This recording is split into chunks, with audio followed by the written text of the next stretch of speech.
الحمد لله الحنان المنان الذي خلق الإنسان وعلمه البيان والصلاة والسلام على رسوله سيد الإنس والجان وعلى آله وأصحابه ذوي الخير والإحسان أما بعد فأعوذ بالله من الشيطان الرجيم بسم الله الرحمن الرحيم وما الله بغافل عما يعمل الظالمون انما يؤخرهم ليوم تشخص فيه الابصار صدق اللہ مولانا العظیم۔ بارگاہ رسالت مآب صلی اللہ تعالی علیہ وسلم میں درود پاک کا ہدیہ پیش کریں۔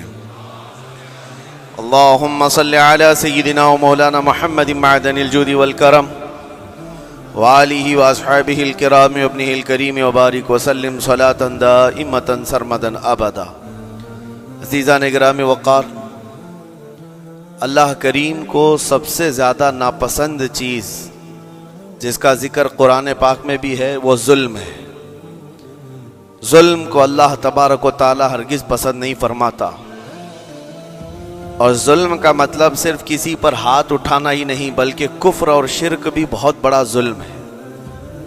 قرآن پاک میں اللہ نے فرمایا ان الشرک لظلم عظیم، اللہ کے ساتھ کسی کو شریک ٹھہرانا بہت بڑا ظلم ہے، اور اس ظلم کی بہت ساری شاخیں ہیں جو آج ہم دنیا میں دیکھ رہے ہیں۔ انسان کسی نہ کسی جگہ پر ظلم کرنے کا شکار ہو جاتا ہے، ظالم بن جاتا ہے۔ اور ظلم کی تعریف اگر دیکھیں عربی میں تو یوں کہا گیا وضع الشیء علی غیر محلہ، کسی چیز کو اس کی جگہ پر نہ رکھتے ہوئے، اس کی حیثیت کو اس کی حیثیت کی جگہ پر نہ رکھتے ہوئے دوسری جگہ پر رکھ دینا، یہ ظلم کہلاتا ہے۔ حقدار کو حق نہ دینا یہ ظلم ہے، یا اپنے حق سے زیادہ کسی سے چھین لینا یہ بھی ظلم ہے۔ اور یہ ظلم کی ایک دو نہیں ہزاروں مثالیں ہیں، لیکن قرآن ہر ظلم کی مذمت کرتا ہے۔ اللہ کریم کئی جگہوں پر ارشاد فرماتا ہے ان اللہ لا يحب الظالمین، اللہ تعالیٰ ظالموں کو ہرگز پسند نہیں فرماتا۔ میرے عزیزو، گناہ بھی ظلم ہے، جیسے کہ قرآن میں اللہ نے فرمایا وَلَوْ أَنَّهُمْ إِذْ ظَلَمُوا أَنفُسَهُمْ، جب لوگ اپنی جانوں پر ظلم کر لیں تو اے محبوب آپ کے دربار پہ آئیں۔ یہ جو آیت ہے ظلم کا مطلب کیا ہے؟ انسان جب گناہ کرتا ہے تو وہ اپنے آپ پر ظلم کرتا ہے۔ ظلم کی بہت ساری شاخیں ہیں، اور ظالموں کو اللہ پسند نہیں فرماتا، چاہے وہ اپنے اوپر ظلم کیا ہو یا کسی نہتے پر ظلم کیا ہو۔ آج دنیا میں جو حالات ہم دیکھ رہے ہیں، ظالموں کا ظلم عروج کو پہنچا ہوا ہے، اور قرآن پاک میں رب تعالیٰ نے ظالموں کی نشانیاں بھی بیان کی، ایسا نہیں کہ یہ پہلی مرتبہ ہوا ہے۔ اللہ تعالیٰ فرماتا ہے وَكَم مِّن قَرْيَةٍ أَهْلَكْنَاهَا، کتنی بستیاں ایسی ہیں جن کو ہم نے ہلاک کر دیا۔ رب تبارک و تعالیٰ نے ان کو ختم کر دیا کیونکہ وہ ظالم تھے۔ ظالموں کی بستیاں جو ہلاک ہوئیں، قرآن پاک میں 3 مثالیں آپ کو بتاتا ہوں۔ ایک نوح علیہ السلام کی امت اور ان کی آبادی، دوسری حضرت لوط علیہ السلام کی قوم، تیسری حضرت صالح علیہ السلام کی قوم۔ یہ تینوں قومیں ایسی ہیں، گناہ میں تو تھی لیکن غرور بہت زیادہ تھا، گھمنڈ بہت زیادہ تھا۔ آج کے دور میں اگر کسی کے پاس پیٹروٹ میزائل ہیں اور بم بارود کی طاقت رکھتا ہے، نیوکلیئر پاور ہے، تو وہ یہ سمجھتا ہے مجھے کوئی شکست نہیں دے سکتا۔ یہ ہر دور میں ظالموں کا خواب رہا ہے، ہر دور میں ظالم اسی طرح کی فکر رکھتے ہیں۔ نوح علیہ السلام کی قوم بہت مضبوط قوم سمجھی جاتی تھی۔ اللہ تعالیٰ نے اپنے نبی کو جب حکم فرمایا کہ آپ ایک کشتی بنائیں بہت بڑی، تو وہ آپ کا مذاق اڑاتے تھے۔ یہاں دور دراز کہیں نہ ندی ہے، نہ نالا ہے، نہ سمندر ہے، کشتی کس میں چلاؤ گے؟ اللہ کے نبی کو پتا تھا کہ عذاب آنے والا ہے، اور اپنے ایمان والوں کو آپ ڈرا بھی رہے تھے، لیکن کفار و مشرکین غرور و تکبر میں ایسے تھے یہاں تک کہ نوح علیہ السلام نے اپنے بیٹے کو بلا کر کہا جو کافر تھا، کہا میرے ساتھ آ جا، یا بنی ارکم معنا ولا تکن مع الکافرین، بیٹا ہمارے ساتھ آ جا، کافروں کے ساتھ مت جا۔ اس نے کیا کہا؟ قال سآوی الی الجبل یعصمنی من الماء، میں تو پہاڑ کی اونچی چوٹی پر چلا جاؤں گا، تمہارا پانی مجھے کچھ نہیں کر سکے گا۔ یہ اس وقت ظالموں کا خیال تھا، گمان تھا۔ پھر اللہ تعالیٰ قرآن پاک میں فرماتا ہے وَفَجَّرْنَا الْأَرْضَ عُيُونًا، ہم نے زمینوں کے سارے چشمے پھاڑ دیے، ہر جگہ سے پانی کے سوتے نکلے، اور پھر آسمان کے سارے دروازے کھول دیے۔ فَفَتَحْنَا أَبْوَابَ السَّمَاءِ بِمَاءٍ مُنْهَمِرٍ، اللہ فرماتا ہے آسمان کے سارے دروازے پانی کے کھول دیے، آسمانوں سے پانی اور زمینوں سے پانی۔ فَالْتَقَى الْمَاءُ عَلَى أَمْرٍ قَدْ قُدِرَ، سورہ قمر کی آیتیں ہیں، رب تعالیٰ فرماتا ہے پانی اتنا بڑھ گیا کہ جو رب تبارک و تعالیٰ کی طے کی ہوئی معینہ نشانی تھی وہاں تک جا کر پانی مل گیا، روئے زمین پر کوئی باقی نہ رہا سوائے حضرت نوح علیہ السلام کی کشتی کے، کوئی نہیں باقی رہا۔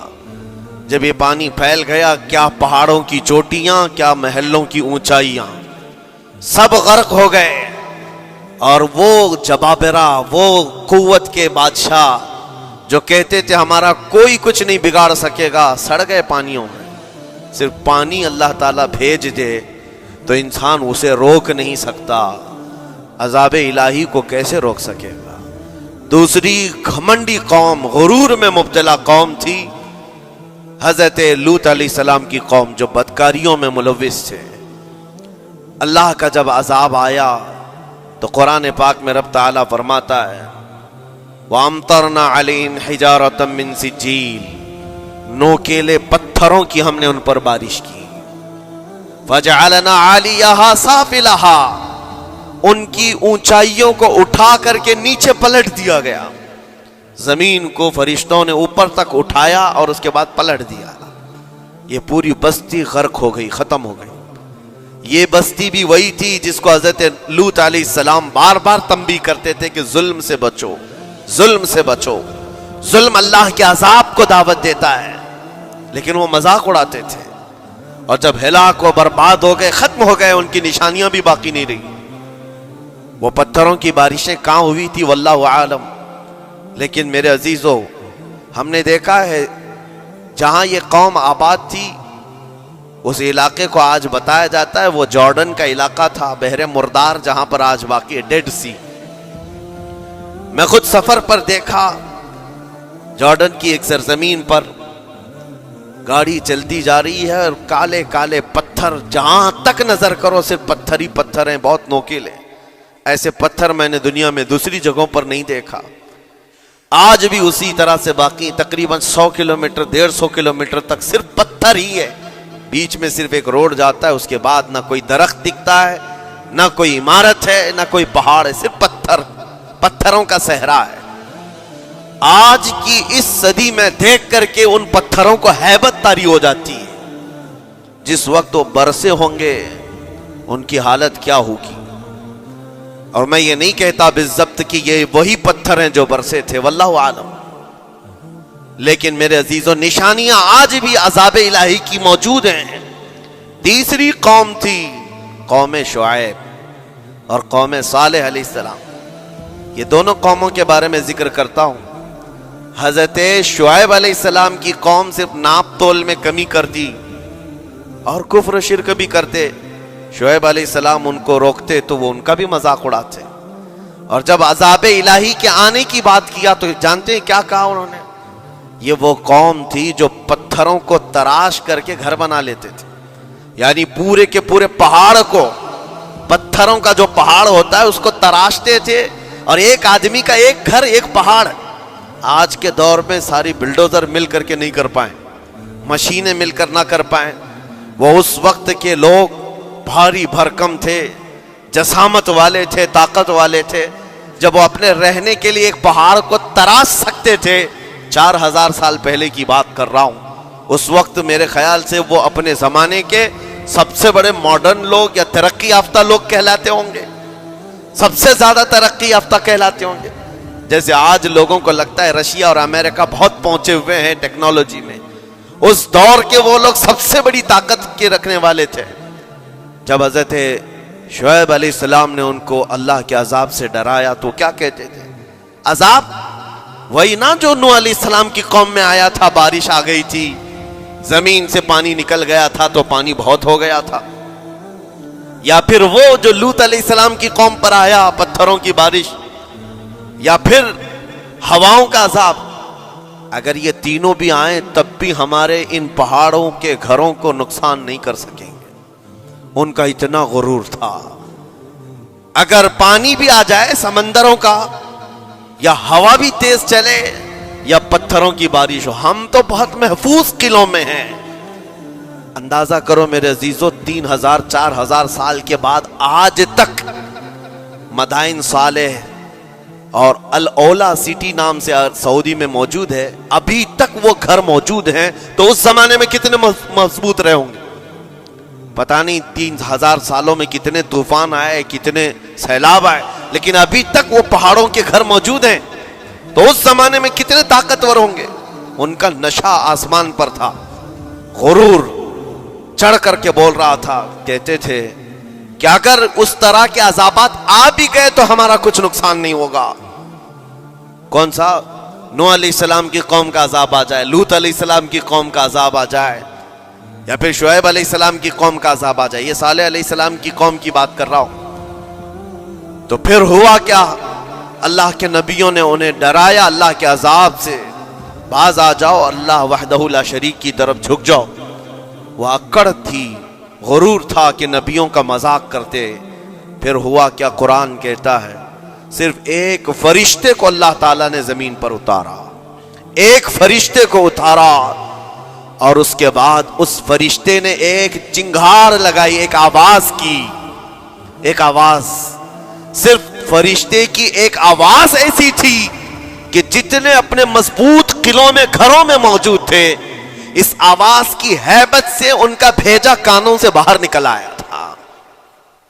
اور صبح کے وقت جب اس بستی میں جا کر کے دیکھیں تو سب کے سب اوندھے منہ گرے ہوئے تھے، ایک بھی اس میں سے بچا ہوا نہیں تھا. نہ نوح علیہ السلام کا طوفان آیا، نہ لوط علیہ السلام کی قوم پر برسنے والے پتھروں کا عذاب آیا، نہ ہی ہوائیں چلائی گئیں. ایک فرشتے کو بھیج کر رب تعالیٰ نے اپنی قدرت کا مظاہرہ فرمایا. اللہ کے کروڑوں اربوں لا تعداد فرشتے ہیں، ایک فرشتے کی طاقت ایسی ہے کہ اگر وہ اپنی آواز نکالے تو تمہارے کانوں سے بھیجا باہر نکل آئے. اللہ وحدہ لا شریک، وہ حی و قیوم کل بھی تھا اور آج بھی ہے. وہ رب ذوالجلال حی و قیوم ہے، طاقتور ہے اور ہمیشہ رہے گا. اور رب تبارک و تعالیٰ نے قرآن پاک میں فرمایا، آپ یہ آیت تقریباً 3 جگہ قرآن میں آئی، وَإِذْ نَجَّيْنَاكُمْ مِنْ آلِ فِرْعَوْنَ يَسُومُونَكُمْ سُوءَ الْعَذَابِ يُذَبِّحُونَ أَبْنَاءَكُمْ وَيَسْتَحْيُونَ نِسَاءَكُمْ وَفِي ذَلِكُمْ بَلَاءٌ مِّن رَّبِّكُمْ عَظِيمٌ. رب تعالیٰ فرماتا یاد کرو فرعونیوں کے عذاب سے اللہ نے تم کو نجات دی. یہ بنی اسرائیل کو کہا جا رہا ہے کہ فرعونیوں کے عذاب سے، کہ فرعون اور اس کے لشکری اس قدر سخت سزائیں دیتے تھے موسیٰ علیہ السلام کی قوم پر، ایمان والوں پر، بنی اسرائیل پر. اللہ فرماتا ان سے نجات دیا رب تعالیٰ نے، لیکن وہ کرتے کیا تھے؟ بنی اسرائیل میں ایک بھی بچہ پیدا ہو جائے اسے ذبح کر دیتے تھے. فرعون کے لشکریوں نے ایک سال میں 12,000 بچوں کو قتل کیا ہے، 12,000 بچوں کو ذبح کر دیا ہے. آج کے اسرائیلی اگر یہ بچوں پر ظلم کرتے ہیں تو یہ تعجب کی بات نہیں ہے. فرعون کی سرشت میں داخل تھا اور یہ فرعونی ہے، وقت کے جبابرہ ہیں، وقت کے ظالم ہیں.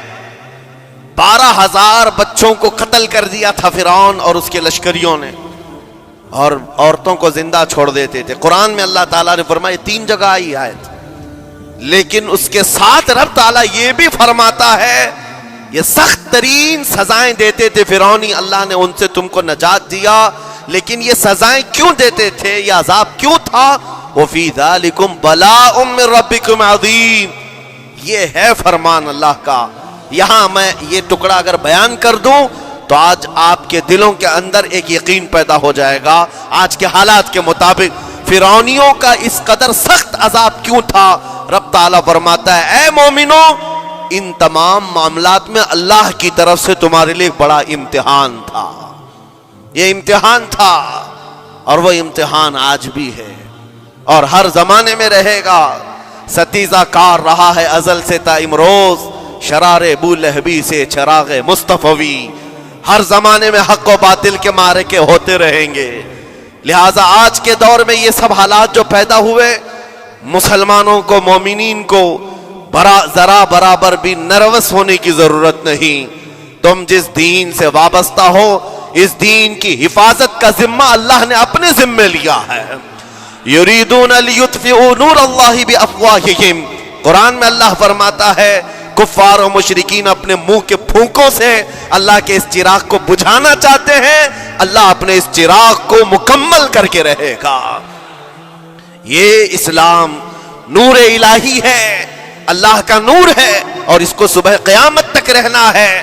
اور ہم جیسے اور بھی آئیں گے اس زمین پر اور آئیں گے جاتے رہیں گے. یہ آبادیاں ہیں، بدلتی رہیں گی، خدائی قانون ہے، لیکن اسلام نہ کل بدلا تھا، نہ آج، نہ قیامت تک بدلے گا. ہم سب کا امتحان ہے میرے عزیزو، ہم سب کا امتحان ہے. لیکن ان حالات میں مومنین کو کرنا کیا چاہیے؟ انہیں اپنے ایمان کو مضبوط کرنا چاہیے. کبھی کسی کے اڑتے ہوئے چھیٹڑے اور ٹکڑے دیکھ کر تمہیں مایوس ہونے کی ضرورت نہیں. اب ہمارا مستقبل کیا ہوگا؟ میرے عزیزو، آج جو حالات ہیں یہ حالات کربلا سے زیادہ سخت تو نہیں ہیں. آج فلسطینیوں کو ہم نے دیکھا 6 ماہ کے، سال بھر کے بچوں کو سینے سے لگا کر کفن لپیٹ رہے ہیں. ان ماؤں کی کیا کیفیت ہوتی ہوگی؟ کبھی کبھار چھوٹی سی کلپ میں دیکھ کر کے آنکھوں سے آنسو بہ پڑتے ہیں. انہوں نے اپنے ہاتھوں سے نہ جانے کتنے بچوں کو ایک دن میں دفن کر دیا. 80 میتوں کو ایک قبر میں ڈال دیا کرتے ہیں. ان فلسطینیوں کو لاکھوں سلام، ان کے جذبات کو اور ان کی استقامت کو. ہم تو دعا یہی کرتے ہیں ان فلسطینی مسلمانوں کے برابر پوری دنیا کے مسلمان نہیں ہو سکتے. ہم تو ایک ناشتے پر صبر نہیں کر پاتے، وہ اپنے 10 بچوں اور خاندان والوں کے کٹے ہوئے چھیٹڑوں پر بھی کہتے ہیں اللہ ہمارے ساتھ ہے.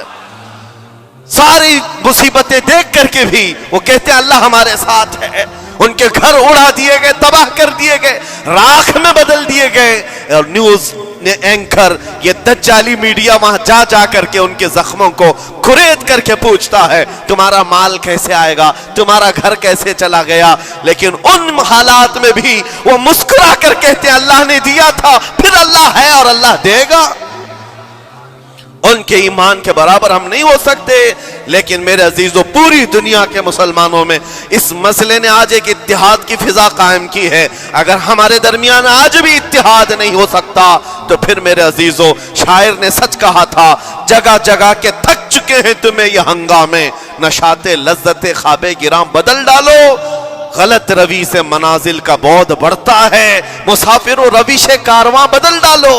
آج کے حالات تمہیں اگر نہیں بدلنے پر مجبور کیے تو پھر بتاؤ کون سے حالات تمہیں بدلیں گے، کب تم بدلو گے؟ لیکن ان حالات پر آج بعض لوگوں نے یہ کہنا شروع کیا.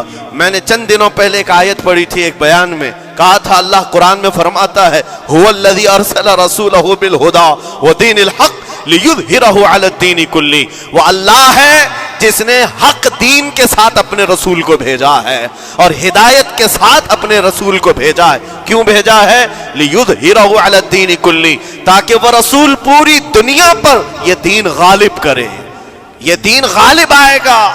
تو بعض مجھ سے کہنے لگے مولانا سٹیج پر بیٹھ کر چلاتے ہو، کئی کرسیوں پر بیٹھ کر کہتے ہو کہ تمہارا دین غالب آئے گا. تمہارا دین تو آج ٹکڑے ٹکڑے کیا جا رہا ہے، کوئی کچھ نہیں کر پاتا.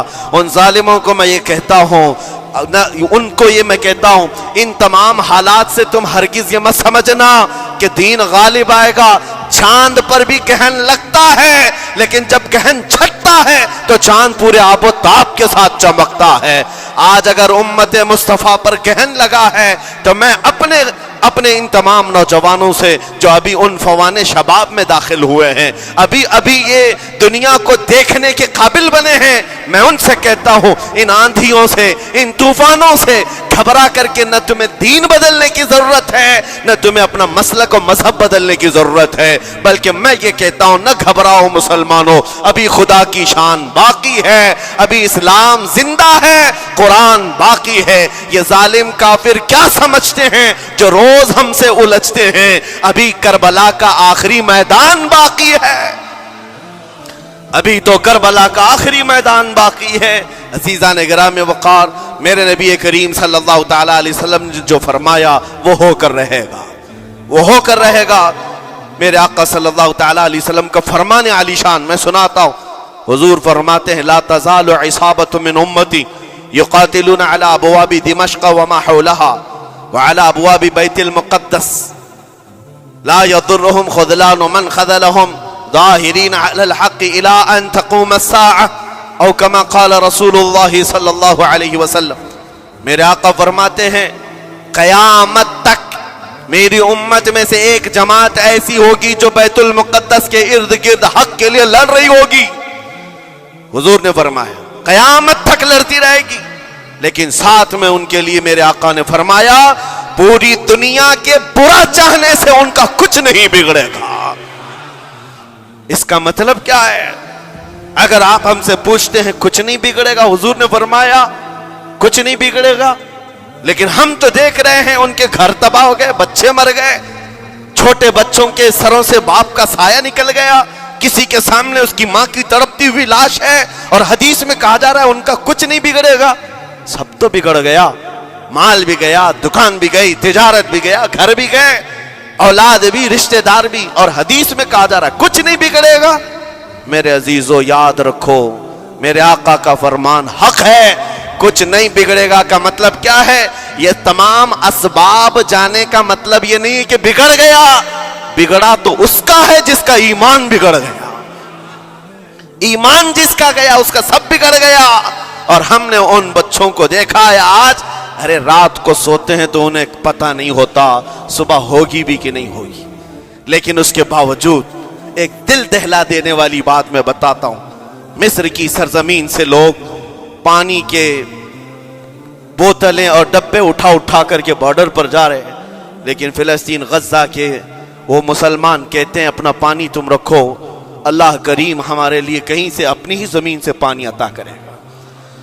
ان کو لوگ کہہ رہے ہیں کیا آپ نہیں دیکھ رہے وقت کا بڑا فرعون روز الٹیمیٹم دیتا ہے 24 گھنٹے میں علاقہ خالی کرو، نکل جاؤ، گھر خالی کرو۔ کیسا ایمان ہے تمہارا کہ آنے والی بڑی بڑی میزائلوں کا اپنے سینے سے مقابلہ کرتے ہیں، اور کہتے ہیں کل سے ہم یہی تھے، آج بھی یہی ہیں اور یہی رہیں گے اور اسی مٹی میں دفن ہو جائیں گے۔ یہ جو استقامت ہے اسی کو میرے آقا نے فرمایا دنیا ان کا کچھ نہیں بگاڑ سکے گی۔ ایمان اگر مضبوط ہے تو کچھ نہیں بگڑا ہے۔ ارے 6 سال کی بچی، 6 سال کی بچیاں، ٹرینڈ چلا ہوا ہے ان کے محلوں میں، ٹرینڈ چلا ہوا ہے، اپنے اپنے ہاتھوں میں مہندی سے اپنا نام لکھ رہی ہیں ہنسی خوشی۔ پوچھا ان سے کہ نام لکھنے کا ٹرینڈ کیوں چلا ہے ابھی جنگ کے حالات میں مہندی سے؟ کہتی ہیں کل کو اگر ہم اڑ گئے، چہرہ نہیں ملا، جسم نہیں ملا، ہاتھ اگر بچا ہوا ہو تو نام دیکھ کر ہمارے ماں باپ پہچان تو سکے۔ شہادت کا یہ جذبہ، شہادت کا یہ جذبہ 6 سال کے بچوں میں اگر آیا ہے، یقیناً ان کے سینوں میں ایمان موجود ہے، ایمان موجود ہے۔ میرے عزیزو ذرا اپنے حالات پر ذرا توجہ کرو، مولا کریم نے ہمیں کس چیز کی کمی دی، کون سی چیز کم آئی ہمارے گھر میں؟ ہم تو مرغن غذائیں روز کھاتے ہیں، آج ہمارے پاس ساری نعمتیں اللہ نے دی ہیں، ہم عیاشیوں کے اڈوں پر پوری رات گزارتے ہیں۔ ہمارے شہر آج جس گلی سے گزر جائیں صبح کی اذان تک یہاں گپے لگاتے ہوئے کھڑے رہے۔ اے میرے عزیزو حالات تو ہمارے ایسے ہیں کہ کھا کھا کر کے چربیاں چڑھ گئیں، ہمیں ان کا کیا احساس ہو پائے گا، ان کا کیا احساس ہو پائے گا جن کے ہاں پانی سے زیادہ خون دیکھا جاتا ہے، جن کے ہاں زندوں کو پکڑنے کے لیے نہیں اب مردوں کو پکڑنے کے لیے لوگ بھی نہیں ہیں۔ عزیزان گرامی وقار،